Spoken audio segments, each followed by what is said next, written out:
जो ऐसे चलेगा उसके दुखों का नाश हो जाएगा। योगो भवति दुःखहा। क्या? जो अधिक आहार नहीं करता, कम आहार नहीं करता, बिल्कुल नहीं, ऐसा भी नहीं। जो अधिक नहीं सोता, एकदम कम भी नहीं सोता, युक्त सोता है। जो यथा योग्य आहार करता है, यथा योग्य विहार करता है, यथा योग्य चेष्टा करता है, यथा योग्य सोता है और जागता है, ऐसे को भजन सिद्ध हो जाता है, योग सिद्ध हो जाता है। युक्ताहार विहारस्य, भोजन सत्य कमाई के द्वारा या भगवद आश्रय के द्वारा, विरक्त भगवदाश्रित भिक्षादिवृत्ति, आकाशवृत्ति, गृहस्थ धर्म की कमाई के द्वारा। सात्विकन अपवित्र न हो। जैसे एक प्रश्न कर रहे थे कि हम तो बाहर ज्यादातर व्यापार आदि में जाते रहते हैं, हमें होटलों में खाना पड़ता है, आप कहते हैं कि बाजार का ना खाएं। तो देखो, भगवत प्राप्ति करनी है तो संयम में आना पड़ेगा। होटल में माना कि सामने आपको जो आपके मेज पर रखा गया भोजन स्वादिष्ट दिखाई दे रहा है, गर्म दिखाई दे रहा है, लेकिन उसका निर्माण किन वृत्तियों वाले व्यक्तियों ने किया है? वो जो नौकर हैं, उनको पता नहीं कि स्नान करके पवित्र होके किस तरह से कैसे हमें भोजन बनाया, तो वो सात्विक है या राजसिक है या तामसिक है।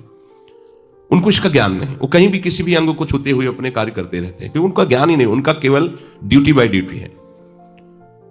दूसरी बात है कि जिस रसोई में अभक्ष पदार्थ रांधे गए, होटल है, उसमें अंडे हैं, मांस है, ऐसे, और आपसे कहा जाता है कि हमारे यहां वेज और नॉन वेज दोनों हैं, तो अब उस रसोई में आप सोचो कि हम मांसादी तो पाते नहीं हैं, लेकिन वो कम भी नहीं है मांस से जहां रसोई बनी है। वो आपकी बुद्धि वैसे ही भ्रष्ट करेगी। अब जब जो बहुत ही जैसे राज सैनिक हैं, आर्मी आदि की व्यवस्थाएं हैं, अब उनके लिए हम शासन नहीं दे सकते शास्त्र का इस रूप में, क्योंकि राजकीय विभाग के ऐसे घोर कर्म में उनकी सेवा लगी हुई है कि उनको ऐसा नहीं कि वो फल फूल खा के 2-4 दिन रहे, नहीं, उनको चाहिए अन्न, चाहे आप बॉर्डर में लगे हुए हैं रात दिन उनको। तो जैसी भी परिस्थिति हो, नाम जप करो, नाम तुम्हारा मंगल कर देगा। वहां भगवान जान रहे हैं कि उसकी परिस्थिति ऐसी है, पर यदि आप रह सकते हैं तो पवित्र आहार पर दृष्टि डालिए। पवित्र आहार यदि आपका नहीं है तो आपकी बुद्धि भजन में नहीं लगेगी। आप सोचते हैं कि इधर उधर गंदी वृत्ति से बनाए हुए भोजन को पा करके आप भजन कर लेंगे, नहीं। हम आंखों देखी बात कह रहे हैं। 1500 लोगों का भोजन बनना था, वो काफी विस्तृत भंडारा कुछ आके किए थे। तो शाम के जब टहल रहे थे तो वो लोग अशोक के नीचे बैठे मदिरा पान कर रहे थे। जितने रसोई बनाने वाले थे, पान करके मसाला की पुड़िया मुख में डाल के और फिर रसोई बना रहे थे, और उसी रसोई का संतों को भोग लगना था, श्री जी को भोग लगना। क्या भोग लगेगा? क्या बुद्धि भजन में लगेगी? मदिरा पान करके वो बना रहा है, ऐसा राक्षसी भोजन भला श्री जी भोग पाएंगी? अच्छा, बनाने वाले ने पैसे दे दिए, पाने वाला उस समय पाएगा जब खुशबू से गरम गरम सामने आएगा। लेकिन ये दृश्य तो वही देखा ना जो वहां है 24 घंटे। अब इस दृश्य को हम बोले तो एक परिकर आया था दाल बाटी चूरमा संतों को पवाने के लिए। सुबह की बात है, भारी परात में पैरों से आटा लगाया जा रहा था, 3 बजे तड़के, कोई था नहीं। तो उनसे हमने कहा कि अरे भाई, ये आप क्या कर रहे हैं? उनका आटा लगा रहे हैं। उनका इससे आटा लगाया जाता है, क्यों आप ऐसा कर रहे हैं? अरे बोले, जब हजारों संतों को बाटी चूरमा पवा, तो उनको आप समझ रहे हो कहाँ हो? वृंदावन धाम में हो, ये कोई होटल नहीं। आप जिनको पवाना चाहते हो वृंदावन वासी वीतराग भगवत अनुरागी, तुम्हारा सारा सुकृत नष्ट हो जाए। तो बोले, थोड़े वाला आटा थोड़ी बाबा, अभी हाथ से थोड़ी लगेगा। अरे बाबा, ये सब चलता है, तुम जाओ। जिसने जो बनवा रहे थे पवाने के लिए, उनसे जब बोले, काहे को बाबा तुम बेकार की बातें करते हो? अरे मतलब आप बोल भी नहीं सकते, आप उस पर निरीक्षण परीक्षण नहीं, क्या होगा? इसीलिए कहा जाता है कि बहुत सावधान। अन्न जैसा जाएगा हमारा विचार वैसा ही बनेगा, वैसा ही हमारा चिंतन होगा। इसलिए सात्विक हो और अपवित्र पद्धति से न बनाया गया हो भजन के लिए। भगवत तभी तो भजन में रुचि नहीं हो रही, भजन का नशा चढ़ता है। ये धाम है, हिया फिरे स्वार्थ आपने, भजन गए फिरे बाह। भोजन को जब स्वाद बुद्धि से पकाया जाता है, अपने शरीर के लिए पकाया जाता है, तो वो साधन में बाधा पहुंचाने वाला भोजन बन जाता है। और जब स्वाद बुद्धि अपनी न रख के श्री जी के भोग के लिए पकाया जाता है और अपने प्रसाद पाते हैं, तो वो भजन बढ़ाने वाला बन जाता है। अब देखो, आप श्री जी को भोग लगाने के लिए बात सोचते ही पवित्रता का विधान आ जाएगा। ये हमारी श्री जी के रसोई, अपन इसमें प्रवेश मत कीजिए, और बड़ी सावधानी से और श्री जी का चिंतन करते हुए वो आपके भजन में सहयोग देगा। भोजन धर्म के अनुसार कमाए हुए अन्न से और आयुर्वेद की दृष्टि से उतना ही जितना आपको आवश्यक है। 39 तोला 24 घंटे में आयुर्वेद की दृष्टि थी, पर उसको डबल कर दिया। फिर भी अभी नहीं समझ में आया तो छूट देने की बात की। अगर बहुत बड़ा शरीर है, उसका आहार है, तो उसको भाई देख लो, ऐसा ना हो कि फिर साधन भजन में प्रमाद आने लगे, अन्न का चिंतन बनने लगे। जिस भोजन को किसी औषधि के द्वारा न पचाया जा सके, सुपाच्य स्वयं पच जाए, उतना भोजन। अब दबा के पुआ कचौड़ी और समोसा और सब पा लिए तो फिर पचाने के लिए चाहिए, नहीं तो एसिड बन रही है, दवाइयां। ऐसे भोजन की आवश्यकता साधक को नहीं होती। किसी दिन मान लो पूड़ी कचौड़ी है, 2 पूड़ी ले लीजिए, 1 कचौड़ी ले लीजिए, सब आपको दवा की जरूरत नहीं पड़ेगी। पर 2 नहीं, वो ऐसे तो 3 पाते हैं, पर उस दिन 13 तक पहुंचने की कोशिश होगी, क्योंकि पकवान है, इससे सावधान। जो युक्त आहार करता है, यथोचित आहार करता है, उसे भजन में बाधा नहीं होती। और बिहार, बहुत ज्यादा चलना फिरना भी ठीक नहीं है और एकदम बैठे रहना भी ठीक नहीं है। भगवान ने कहा विहार भी युक्त होना चाहिए। देख ले कि इतने किलोमीटर चलने से हमारा शरीर थकित भी नहीं होता और भजन भी नहीं रुकता। ऐसे हमें दौड़ दौड़ के परिक्रमा देने की जरूरत क्या है? क्यों दौड़ रहे हैं? एक एक मंत्र जपते हुए आराम आराम से पैर बढ़ाइए आगे। अगर आपके पास समय नहीं तो आज चले जाइए पानी घाट तक, कल पानी घाट से इधर आ जाना घूम। अपना तो नित्य भजन है। हमारा चिंतन छूटे और दौड़ दौड़ के हम परिक्रमा लगा रहे। दौड़ क्यों? क्या करना है हमें? भजन ही तो करना है ना। बोले समय नहीं है तो ठीक है, यहां से किसी घाट तक चले जाइए, किसी घाट से दूसरे दिन चामुंडा तक चले जाइए, चामुंडा से तीसरे दिन पूरा कर लीजिए, बहुत बढ़िया परिक्रमा हो जाएगी। नाम अगर एक सांस में आराम से हो जाती है, आपकी दिनचर्या में कोई बाधा नहीं, बढ़िया। अब परिक्रमा करके आप थके बैठे हैं, आपका भजन में मन नहीं लग रहा, थकावट में मन लग रहा है, ये भी नहीं। निरंतर भजन करने के लिए उतना ही शरीर से श्रम करना है जिससे हमारा भजन न छूट जाए। भागवतिक श्रम भी उतना ही करना है। छठदम सील बिरत बहुकर्मा, बहुकर्मा। हमें वो बहुत से कर्म नहीं करने जिससे हमारा शरीर शिथिल हो जाए, भजन छूट जाए। निरत निरंतर सज्जन धर्मा, जो साधु महापुरुष जिस धर्म का आश्रय लिए उसी में हमें निरंतर रहना है। भजन युक्त चेष्टसु कर्मसु, आपकी चेष्टा आपके कर्म उतने ही होने चाहिए जितने में भजन न रुके।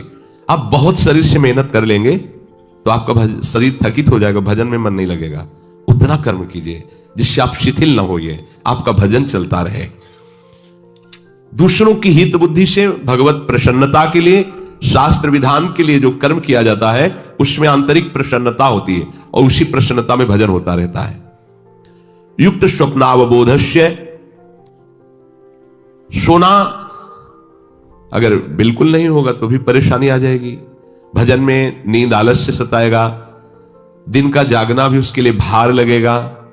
इसलिए उचित सोइए, उचित जगिए। वैसे सोने के लिए यहां आज्ञा कर रहे हैं, रात के आरंभ में सो जाए और रात के अंतिम भाग में जग जाए। रात का 10, 11, 12, 1, 2, 3, बस इसके आगे नहीं। अच्छे उपासक 1:30-2 बजे जग जाते हैं और थोड़ा शिथिल तो 3 बजे। इसके बाद सोना साधकों का कर्तव्य नहीं। और जो 5 बजे 6 बजे और फिर जो 7-8 बजे, कोई महापुरुष 11 बजे भी उठते हैं। 11 बजे उठे मतलब क्या? 11 बजे तो दोबारा लेटने का समय आ जाता है। अपने लोग तो 11 बजे दोबारा विश्राम का समय है, घंटा आध घंटा लेट ले, फिर दिनचर्या। वो 11 बजे उठते हैं। युक्त स्वप्न से कहकर प्रभु को यह समझाने की भावना कि आपकी नींद यथोचित होनी चाहिए। रात्रि में इतना सो जाना चाहिए। देखो, जैसे जो लोग सोचते हैं कि हम रात्रि में उठ के भजन करेंगे और दिन में सोएंगे तो समय तो बराबर हुआ ना। बोले रात्रि में शांति रहती है। शांति तुम्हारे हृदय में चाहिए, बाहर की शांति से कोई लाभ ज्यादा नहीं है। हृदय अगर विषयों का चिंतन और अशांत है तो चाहे जहां बैठ जाओ, कोई बात नहीं। ये बहुत बढ़िया समय है। 2 बजे 2:30 बजे उठकर शौच स्नान करके अपनी दिनचर्या शुरू कर दी। अब इस मंगल समय, मान लो आप 10 बजे से लेकर 3 बजे तक आप भजन में रहे, क्या आपका भजन कैसा वो आप देख लीजिए। क्योंकि वो शयन की स्थिति होती है तो प्रायः सबको नींद आ रही। फिर इसके बाद आप सुबह ब्रह्म मुहूर्त में सो गए तो ब्रह्म मुहूर्त में जो भजन का सुख है, ऋषियों ने उस समय के लिए बहुत मंगलमय, उस समय हम सो रहे तो मुझे लगता है अच्छा है ये मध्य भाग शयन का, रात्रि का। 10, 11, 12, 10 से शुरू करें तो 11, 12, 1, 2 और 3, 5 घंटे हो गए। 3 बजे से लेकर के और अगली 10 बजे रात्रि तक खूब भजन करो। 5 घंटा शयन हो गया, 4 घंटा शयन हो गया। उसको योग सिद्धि या भजन सिद्धि नहीं प्राप्त होती है जो जब मन आया तब सो लिया, नहीं है तो कई दिन नहीं सोए, ऐसा नहीं चलेगा। एक नियम होना चाहिए। योगो भवति दुःखः, जो अपना आहार नियमित, विहार नियमित, चेष्टा नियमित, सोना जागना नियमित, बस उसका योग सिद्ध हो जाएगा। नियमित होना चाहिए।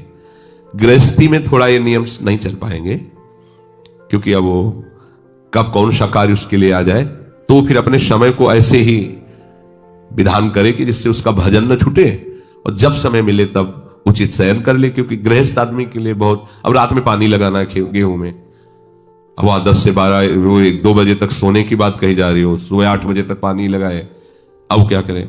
तो जितना काम कर रहा है उसमें राधा राधा राधा राधा राधा, और जब समय मिले तब सो जाए। उसमें देखना पड़े। कुछ के लिए, जैसे अपने लोग केवल भगवत मार्ग में हैं और वो व्यवहार को लेकर भगवत मार्ग में चल रहे हैं, तो उनके लिए अलग है। कभी भी कोई भी कार्य आ सकता है, गृहस्थी में ऐसा होता है।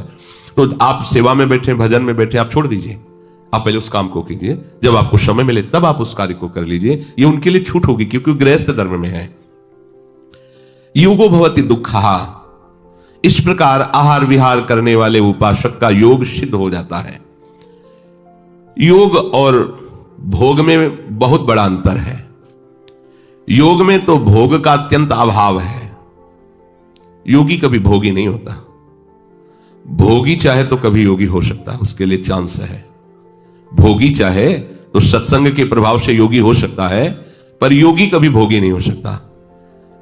जो भोगों का सुख ले रहा है, जब तक उस सुख का त्याग नहीं करेगा तब तक योग में कैसे आएगा? इसलिए उपासक को 24 घंटे के समय को विभाजित कर देना चाहिए। 24 घंटे को विभाजन करना है।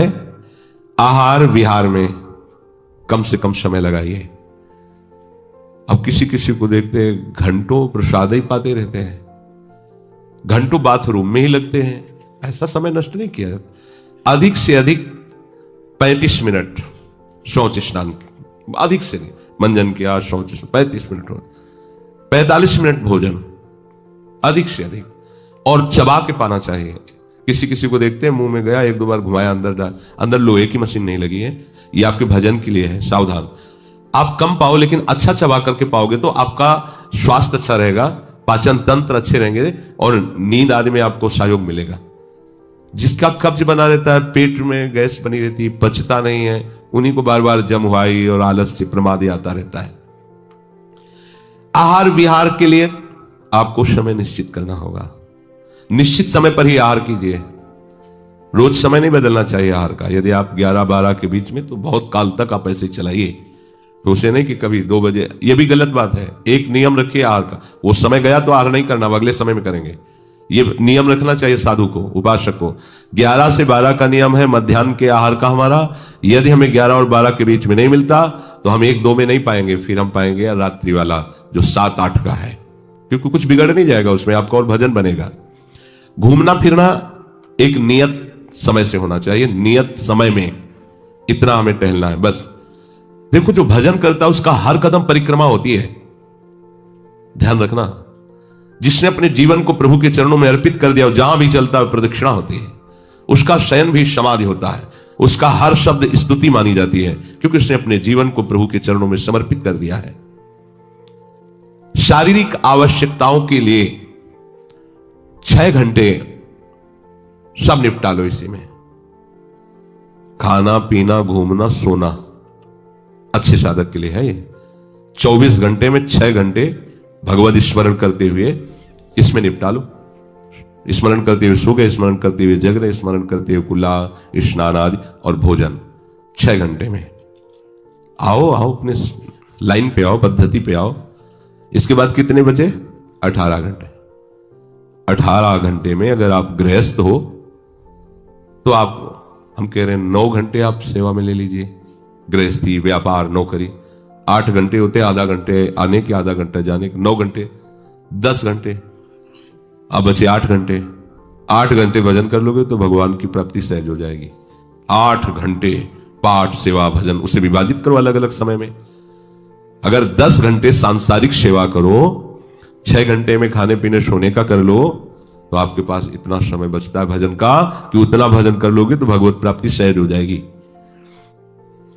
यदा विनियतम चित्त मात्मन्येवावतिष्ठते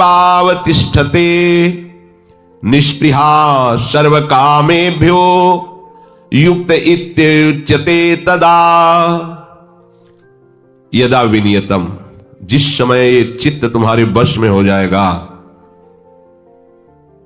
ये चित्त हमारे वश में नहीं, हम चित्त के वश में है। जो चिंतन कराता है हम वही।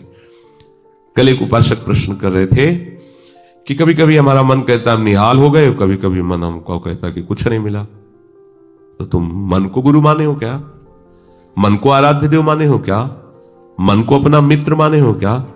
ऐसे सलाहकार की क्या बात कि कभी कभी कहता है तुम जीवन मुक्त हो गए, कभी कभी कहता है तुम विषयी हो। उसकी बात थोड़ी माननी है। वो अपनी स्थिति बता रहा है, मन तुम्हारी स्थिति नहीं बता रहा है। जब कभी भगवदानंद में तो मन कहता निहाल हो गया, और जब विषयानंद में तो लगता मैं फंस गया। तो तुम उसको देखने वाले हो, तुम उसको चलाने वाले हो, तुम ही से वो चल रहा है तुम्हारी शक्ति से, तो तुम रो काहे को रहे हो? व्यतीत क्यों? मतलब कोई भी प्रश्न करने के पहले आपने चिल्ला के रो दिया। अब सब प्रश्न का रहस्य नहीं मिल पाएगा आपको, क्योंकि पहले देख लिया कि आप नहीं। गंभीर, किसी संत के पास जाने के लिए पहले गंभीरता पूर्वक प्रश्न करो। कोई भावुकता की बात आ रही है, आप रो देते तो अच्छी बात है। अब आप प्रश्न कर रहे हो, पहले तो चिल्ला चिल्ला कर रो रहे हो, पूरा वातावरण जो है आपने गंभीरता से रहित कर दिया। और दूसरी बात, आप समझोगा क्यों रो रहे हो। अगर प्रियाजू की प्राप्ति के लिए तो सभा में चिल्ला कर रोने की जरूरत क्या है? प्रियाजू की प्राप्ति के लिए तो एकांत में रोइए, खूब नाम जप कीजिए। अगर सभा में आए हैं प्रश्न करने के लिए तो गंभीर रहिए और मुस्कुराते हुए प्रश्न कीजिए। ये रोना धोना नहीं, ये एकांत का विषय, अपने आराध्य देव के विषय में। कभी भाव आ रहा है तो बात अलग की है।